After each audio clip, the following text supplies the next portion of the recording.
Bonjour et bienvenue sur Homo Ludens, le podcast qui libère le potentiel du jeu. Dans chaque épisode, un acteur du monde du jeu témoigne des bénéfices du jeu dans son domaine d'activité. Aujourd'hui, j'accueille Stéphane Clou. Stéphane est directeur de la coopérative d'intérêt collectif Ludomonde. Dans cet épisode, nous abordons le sujet des jeux sportifs. Nous verrons en quoi ils sont différents des activités sportives et l'intérêt de les utiliser dans le monde du travail. Bonne écoute. Bonjour Stéphane Clou, bienvenue sur Homo Ludens. Peux-tu nous dire qui tu es et ce que tu fais ? Bonjour Mathieu, merci de m'inviter à ce podcast. Donc je suis Stéphane Clou, je suis directeur de la coopérative d'intérêt collectif Ludomonde et je travaille avec l'outil jeu et en particulier avec les jeux sportifs. Est-ce que peut-être tu peux nous en dire un peu plus sur ce qu'est Ludomonde ? Alors Ludomonde, c'est une structure qui va proposer du jeu soit dans le socioculturel, soit au niveau des entreprises, des animations, de la formation, de la gamification. Et puisque je m'intéresse au jeu depuis toujours, j'ai testé un peu et un peu créé toutes sortes de jeux, que ce soit jeux de société, jeux de rôle, murder party, etc. Bon, après en amateur. Et puis je m'intéresse aussi aux sciences humaines. Et ma philosophie, on va dire, à Ludomonde, c'est le jeu à l'éclairage des sciences humaines, comment bien utiliser l'outil jeu au service des entreprises ou des professionnels. Et du coup, tu nous as parlé de jeux sportifs. Quelle différence fais-tu entre le sport et un jeu sportif ? Alors, un jeu sportif, de manière générale, ça va être une activité corporelle avec de la compétition. Le sport, on va y rajouter un caractère figé des règles et un caractère institutionnel. C'est-à-dire, dans le sport, on a des clubs, des fédérations, de la hiérarchie, un classement. Ça va être vraiment une grosse différence. Et donc, moi, je m'intéresse plus particulièrement aux jeux sportifs qui vont demander quasiment aucun matériel ou juste un ballon et qu'on va pouvoir jouer dans un parc, dans un gymnase, qui vont être assez accessibles.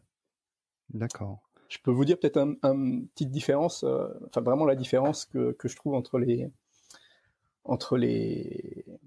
jeux sportifs et les sports.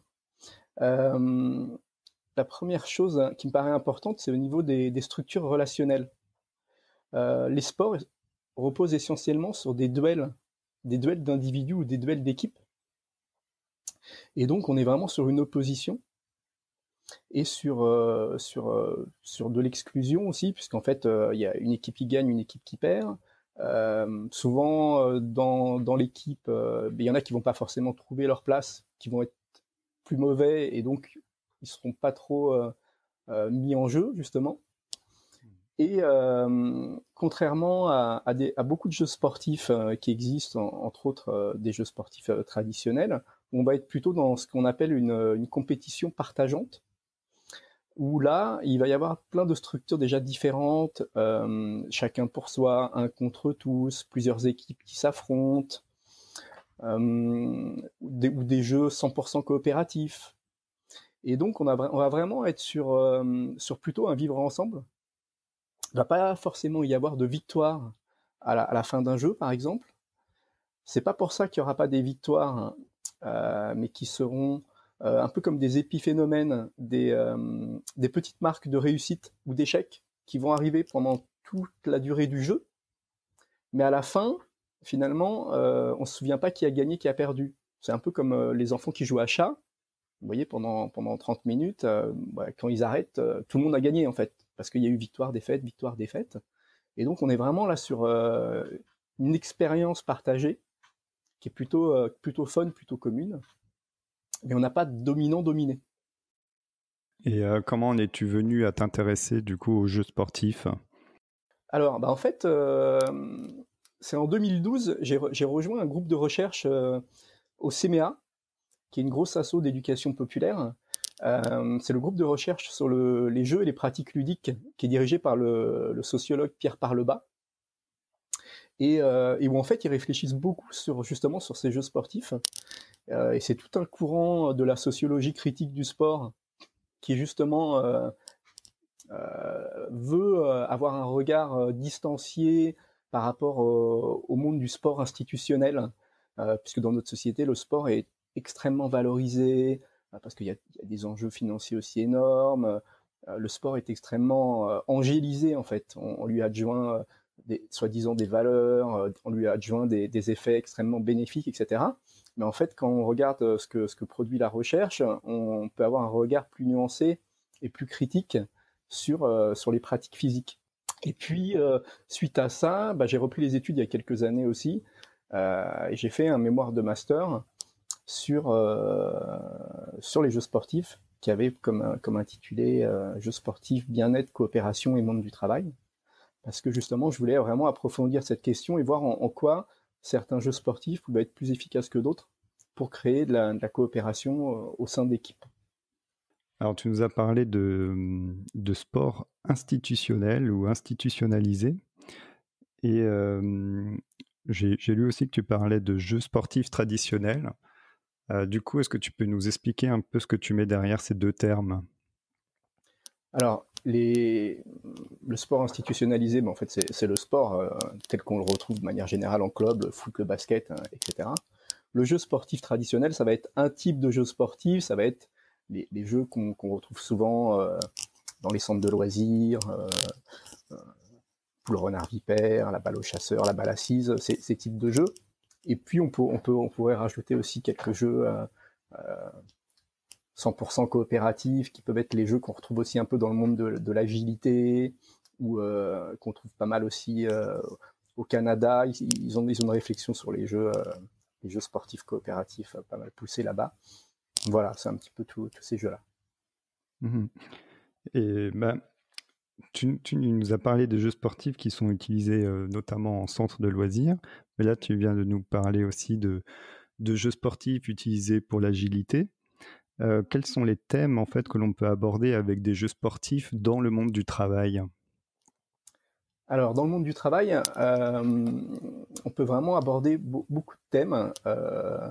Il y a tout un champ à exploiter. Ça peut être la coopération, ça c'est ce qui va être le plus évident quand on demande du team building. Ça peut être la résistance au changement, ça peut être la créativité, ça peut être un travail sur la mise en jeu des soft skills. Mais pour que cela soit vraiment intéressant, pour moi, ce qui est important, c'est vraiment de créer un parcours pédagogique autour de l'activité. C'est-à-dire, il faut vraiment penser que le jeu n'est pas magique en soi. Il faut pas l'angéliser. Il y a trop de professionnels qui travaillent dans le monde du jeu, et comme c'est des passionnés, ils ont tendance à survaloriser en fait ce qu'ils font. Et donc le jeu c'est intéressant, mais moi je suis partisan un peu. C'est un peu comme Jérôme Boquet, qui est déjà intervenu dans d'autres podcasts. C'est le jeu tout seul, ça suffit pas. Donc c'est pour ça que je travaille aussi avec des coachs et des consultants, comme Jérôme justement, pour élaborer des parcours pédagogiques. C'est soit on veut juste une activité team building qui va favoriser la cohésion du groupe à court terme, et là en effet avec un animateur qui est expert, ça suffit. Mais si l'entreprise elle veut s'engager dans une démarche plus longue, parce qu'à un moment donné elle veut vraiment travailler des process en profondeur, elle a des grosses problématiques, et là vraiment le consultant il a un rôle très important, en partenariat justement avec l'animateur spécialisé, avec le spécialiste du jeu, avec le game designer. C'est vraiment l'équipe qui va rendre la proposition plus pertinente. Alors, qu'est-ce que peut apporter un jeu sportif ? Quels sont les avantages d'utiliser un jeu sportif justement dans un parcours pédagogique ? Alors, ce qu'il faut savoir, c'est qu'il n'y a pas eu beaucoup encore de recherches vraiment scientifiques sur les jeux sportifs et le monde du travail. Parce que en termes d'effets, de résultats, etc., déjà c'est compliqué pour les chercheurs d'intervenir, parce qu'il peut y avoir des pressions des syndicats, est-ce que les données vont être données au patron, etc. Donc c'est assez compliqué. Par contre, donc moi j'ai fait mon mémoire de master là-dessus, mais mon mémoire, voilà, ça reste, il faut être modeste, voilà, je cherchais mon mot, c'est-à-dire qu'un mémoire, ça ne prouve pas grand-chose, un mémoire de master, il faut rester modeste, donc on est sur des hypothèses, mais c'est des hypothèses qui pour moi s'appuient sur des vraies recherches qui ont été faites, mais plutôt dans le domaine de l'enfance. Dans le domaine de l'enfance, la psychologie, la sociologie a montré qu'en effet, les jeux sportifs et les sports avaient des effets. Donc c'est de ça dont je peux vous parler un petit peu pour ensuite après faire le parallèle. Hein. Ce que les recherches ont pu montrer déjà, c'est que les sports ont tendance à augmenter les comportements hostiles en fait entre individus. Les sports institutionnels, hein, le basket, le foot, etc. Parce qu'on est vraiment dans l'opposition, on veut dominer.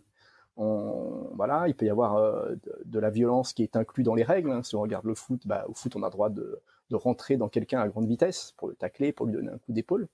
Donc déjà, la règle elle-même va inciter à la violence, même si on n'est pas violent.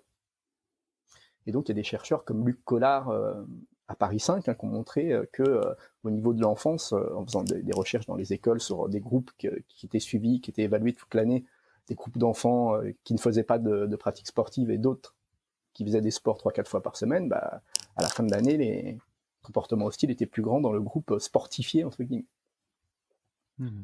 Parallèlement à ça, d'autres recherches ont vraiment analysé les jeux qui sont plus, je vous disais au départ, hein, les jeux sportifs de centre de loisirs, etc., que les chercheurs appellent les jeux à compétition partageante, ou alors les jeux 100% coopératifs, et cela favorise vraiment les comportements amicaux et l'intégration sociale, ils réduisent les conflits, il y a moins d'enfants isolés, etc. Donc ça, c'est, entre autres, c'est beaucoup de chercheurs espagnols, l'équipe de La Vega, qui ont travaillé autour de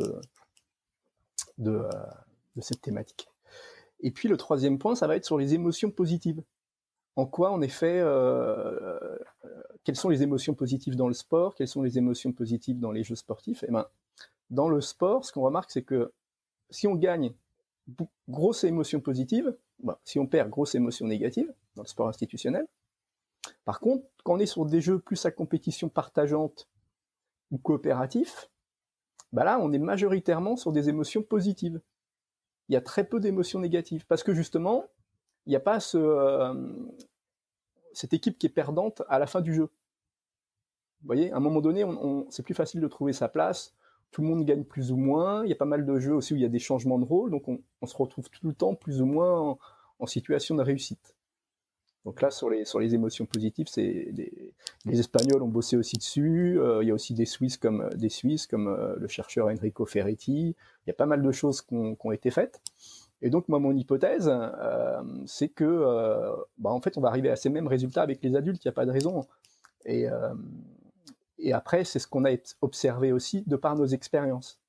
On a bossé avec des cadres de la CFDT, une centaine, avec le groupe des CMA, justement, là, on avait fait une intervention, des salariés de 30-40 ans, et on avait vu que vraiment, ça marchait bien, ils étaient vraiment sur le vivre ensemble, il y avait des bons retours, ça favorisait la coopération sur le terrain. Et puis pareil, pour les salariés de Decathlon que j'ai fait jouer dans le cadre de mon master, que j'ai filmé, que j'ai interviewé et dont j'ai analysé la pratique, on sentait bien qu'il y avait ces résultats-là en termes d'intégration, d'émotions positives.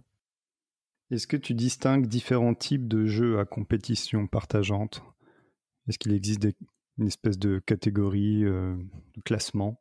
Alors, un petit peu en termes de structure relationnelle, j'en avais déjà un petit peu parlé dans ceux qui sont chacun pour soi, un contre tous, une équipe contre les autres. On a les changements de rôle, on a aussi ce qu'on appelle le réseau paradoxal. C'est-à-dire c'est des jeux où sur le moment, on va choisir si quelqu'un qui est en face de nous est notre ami ou notre ennemi, ce qu'on ne voit jamais dans les sports. J'ai la balle, vous êtes en face de moi, je décide soit je vous touche, soit je vous fais une passe au sol. Vous voyez, sur le moment, ami ou ennemi. Donc la personne, elle me regarde avec un sourire, un hésitement, une hésitation, pardon, et ça amène beaucoup d'humour, beaucoup de situations qu'on n'a pas du tout dans les sports institutionnels. Il y a vraiment toute une richesse relationnelle à exploiter qu'il n'y a pas dans les sports institutionnels. Est-ce que du coup, il y a des critères qui te permettent de choisir un jeu plutôt qu'un autre en fonction du thème que tu souhaites aborder avec le groupe? Alors oui, je vais réfléchir à justement ce qu'on appelle la logique interne du jeu. C'est-à-dire en quoi les règles du jeu, en quoi sa manière de fonctionner est susceptible de procurer tel ou tel effet pendant le jeu ou après le jeu. D'accord. Et alors, tu nous as parlé du parcours pédagogique. Est-ce que tu peux nous dire ce que tu prépares avant ou après une séance qui inclut du jeu sportif? Justement, comment se construit ce parcours pédagogique? Alors, soit ça va être un parcours pédagogique avec un consultant, un partenaire, et dans ce cas, il y a vraiment rencontre de la personne qui nous commande ce travail pour changer l'organisation, avec un audit, avec une étude du contexte, voilà, des réunions avec les managers, etc. Et puis voir sur quoi on veut travailler, qu'est-ce qu'ils veulent changer. Et à ce moment-là, après, on va vraiment construire, choisir les jeux en fonction de ces objectifs-là. Soit on va être quelque chose sur plus, en effet, du one-shot, ou quelque chose qui va juste venir comme ça un petit peu sur un séminaire pour faire de la cohésion. Et à ce moment-là, il n'y a pas besoin d'aller aussi loin dans le consulting, c'est un peu au choix de l'entreprise. La session après en elle-même, pour rentrer peut-être un peu plus dans le détail, ça va y avoir un temps d'échauffement, parce que c'est important pour les adultes, il ne faut pas oublier dans tous les cas la sécurité. Et puis après, ça va être une succession de jeux qui vont durer en fait entre 5 et 15 minutes, explication de règles incluses. Et l'idée, moi, ce que j'aime bien, c'est vraiment de faire une progression vers, pour que ça aille de plus en plus vers la coopération. C'est-à-dire, on commence avec des jeux à compétition partageante, où justement, on a encore éventuellement quelques marquages de points, des équipes qui s'affrontent, ou des binômes qui s'affrontent, ou alors chaque joueur affronte les autres joueurs. Et là, on est dans de la compète, mais par contre, on est quand même dans le vivre ensemble. Et puis, après, on avance sur d'autres types de jeux qui peuvent être des jeux de confiance. Des jeux de confiance où certains joueurs vont avoir les yeux bandés, vont devoir mener d'autres joueurs, où on va devoir se supporter les uns les autres dans de l'équilibre, par exemple. Et puis des jeux 100% coopératifs où vraiment on va tous avoir une tâche commune à réaliser et on va devoir tous gagner ensemble.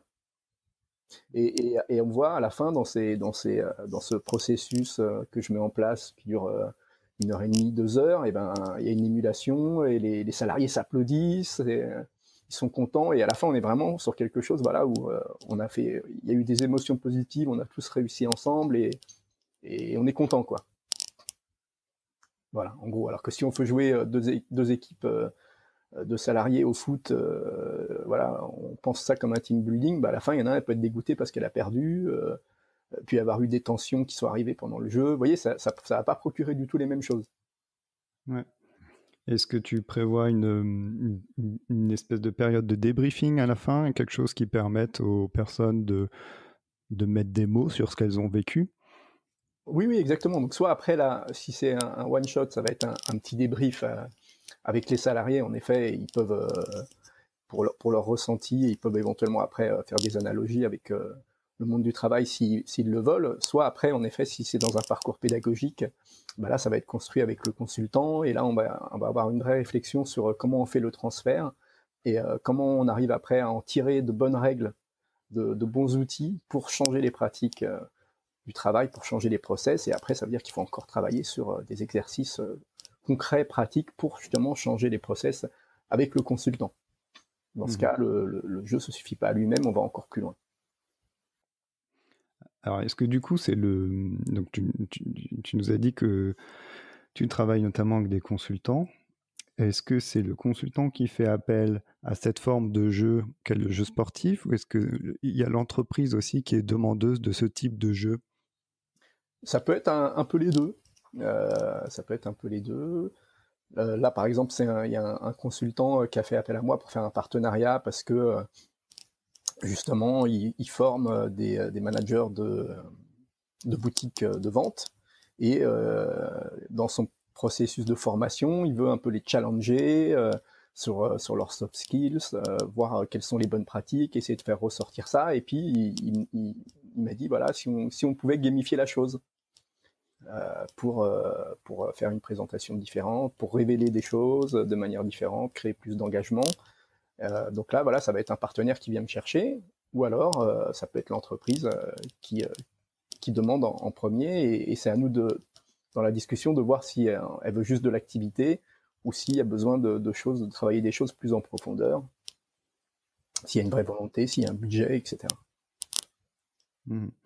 Alors, au début, tu nous as parlé de quelques difficultés pour mener notamment des recherches sur ce type de jeu.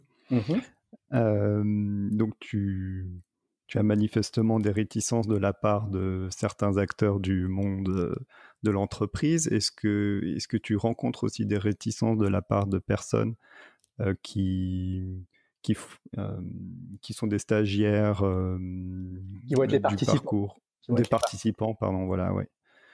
Est-ce que ça Pour arrive? l'instant, j'en ai pas rencontré, mais ça peut arriver, parce que comme dans toute activité team building ou comme dans toute formation où il y a des consultants, etc., il peut y avoir des réticences, ça peut être imposé. Donc là, on va dire que ça va être l'expérience du formateur, du consultant, qui fait qu'en fait, il faut toujours vraiment se renseigner en aval, bien discuter avec les salariés, pour désamorcer les tensions, pour savoir est-ce qu'ils sont là, qu'est-ce qu'ils attendent de ce temps. Bien discuter au départ avec le client aussi qui commande la prestation, pour vraiment bien comprendre. Tout ça, ça permet justement de préparer le terrain pour éviter qu'il y ait des tensions. Et après, si jamais quelqu'un est réticent à faire un jeu, mon parti pris, c'est de ne pas l'obliger. Une des forces, c'est que la plupart de ces jeux ont une très forte accessibilité. C'est-à-dire qu'il y a très peu de compétences techniques déjà à avoir, contrairement au sport institutionnel. Puisque je vous disais, la plupart, ils se jouent sans matériel ou alors éventuellement une balle en mousse. Il y a souvent aussi des jeux où chacun peut trouver sa place beaucoup plus facilement, puisqu'on va avoir des rôles différents, des rôles plus simples que d'autres. On n'est pas forcément obligé de se donner à fond au niveau énergie. Il peut y avoir des rôles où, par exemple, on va garder un endroit où il y a un trésor, où il y a des jetons, et donc on doit juste toucher les gens qui approchent. Et puis il y en a d'autres, ils vont devoir se taper des sprints, et donc on peut choisir son rôle aussi, vous voyez. Il y a une plus grande souplesse que dans les sports. Bah, du coup, est-ce que tu pourrais nous donner quelques exemples un peu concrets de jeux qui peuvent être utilisés dans ce cadre-là, dans le cadre du coup du monde de l'entreprise? Alors, tu nous as beaucoup parlé, par exemple, pour travailler sur la coopération, mais peut-être que si tu as d'autres thèmes que la coopération, ça pourrait être intéressant. Alors, avec des noms de jeux concrets, peut-être, c'est ça aussi? Des noms de jeux et puis un petit peu comment ça se déroule. D'accord. Alors, par exemple, on aime bien utiliser le kinball. Le kinball, c'est un jeu sportif où il y a une balle énorme qui fait 1,20 m de diamètre. Et donc là, on est vraiment sur quelque chose de très original qui casse les codes sportifs au départ. En plus, il y a 3 équipes qui s'affrontent. Donc c'est très rare dans les sports. C'est vraiment quelque chose qui est différent. Et puis, on va pas forcément être sur un comptage de points. Là, c'est pareil, ça peut être une victoire sur le moment. Voilà, c'est pour vous donner un exemple de jeu très original qu'on utilise. Après, on peut être sur d'autres jeux comme la balle assise, où là, on va être sur un jeu paradoxal, pareil, où il n'y a pas forcément de victoire à la fin, où on choisit ses amis, ses ennemis sur le moment, où il y a de la coopération parce qu'on se fait des passes pour se délivrer. Donc, on va pouvoir mieux connaître ses partenaires. Sur d'autres objectifs, on va pouvoir travailler la confiance. La confiance en soi, la confiance aux autres. Et ça va être avec des jeux, par exemple, on aura les yeux bandés. Donc plusieurs personnes peuvent avoir les yeux bandés, puis il y en a un qui les mène à travers un parcours d'obstacles, qui va être mis avec des plots, avec des poteaux.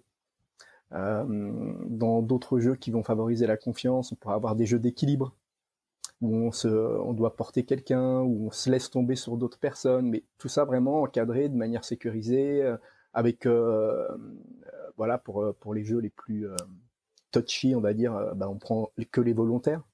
C'est-à-dire qu'il y en a qui vraiment se sentent pas de le faire, ils ne le font pas. Voilà en gros pour quelques exemples. Ok, merci. Et du coup, pendant ces jeux, quelle place a le formateur ou l'animateur pendant un jeu sportif? Alors, la place de l'animateur, elle est extérieure, hein, c'est-à-dire que je participe pas, il participe pas, mais par contre, il est garant de la compréhension du jeu, de la règle. Et il veille à ce que chacun trouve sa place, chacun se sente à l'aise. C'est important de gérer aussi le tempo des rotations de jeu. Il faut sentir quand est-ce que le groupe se lasse, quand est-ce qu'il veut passer à un autre jeu. Donc il y a vraiment un côté empathique, et c'est ce qui fait que l'animation, c'est aussi un vrai métier, hein. C'est un vrai talent d'être animateur. Et particulièrement pour les team building de cohésion, l'idée c'est vraiment de mettre le groupe en réussite. Donc, surtout lorsqu'il y a les jeux de coopération, plutôt à la fin de la séance, fin du cycle.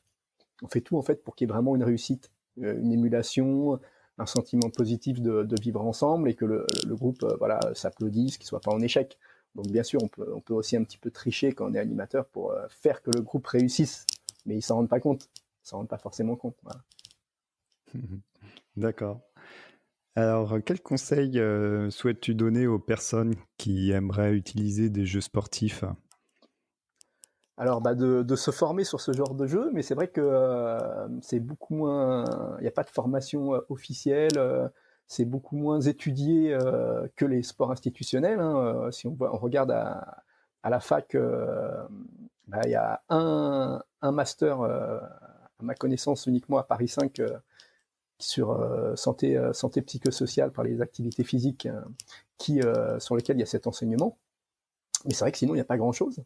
Donc, je pourrais conseiller les fichiers jeux CMEA, puisqu'il y a des fichiers qui sont produits, et donc, en effet, qui expliquent bien ce genre de jeu avec les intérêts.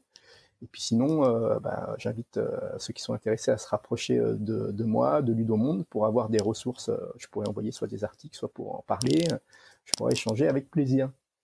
Super. Alors du coup, on arrive à la fin de notre enregistrement. Est-ce que tu as un jeu que tu souhaites nous recommander ? Alors, pour rester dans le jeu sportif traditionnel, il y a un jeu qui n'est pas très connu, mais qui est super, par son originalité, que je conseille, qui s'appelle les Barres. Donc le jeu des Barres, c'est un jeu qui était joué par Roland Barthes, par exemple, au début du XXe siècle, ou encore qui était joué par Napoléon. Et c'est un jeu qui se joue en 2 équipes qui s'affrontent.